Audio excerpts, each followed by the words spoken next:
What built the communities our ancestors used to call home? Not just the houses or the schools, but the soul of the town, where people came together in joy, grief, celebration, and purpose. For centuries in the Western world, the answer was simple: the church. From the fall of the Roman Empire to the modern age, Christianity shaped the very fabric of Western civilization. Historian Tom Holland's book Dominion discusses the strength of the church from its early beginnings to modern day.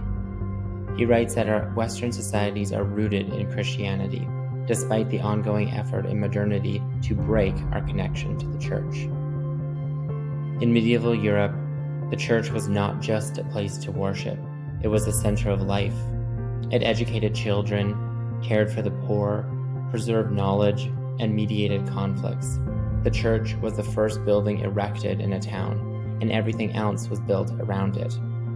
You can see these historical roots in older towns and communities where a church dominates central squares, plazas, and community areas. Monks and nuns preserved texts, ran hospitals, and grew food. Churches founded the first universities, including Harvard, that was founded by Puritan immigrants in the 1600s. Christian doctrine underpinned the development of human rights, the idea of equality before God, and the value of every soul. That humans have inalienable rights. These rights were foundational to the creation of the United States and its Constitution. Christian communities founded the early days of America. They were the spiritual and social glue that held the country together through conflicts, wars, and threats. Churches were where people met, married, mourned, and found meaning. But in recent decades, something changed. The once vital church that stood at the center of community life now sit half empty or abandoned altogether. Why? The rise of industrialism brought people from rural communities to larger centers for work and to participate in the burgeoning economic system. As people left small towns for cities, traditional community bonds began to break down. Churches, once tied to neighborhoods and extended families, found themselves disconnected from transient, fast-moving urban life. Post-World War II, Western societies saw a surge in individualism. Live your truth replaced live for others. Consumerism offered identity. Technology brought convenience, but also isolation, something we continue to bear witness to.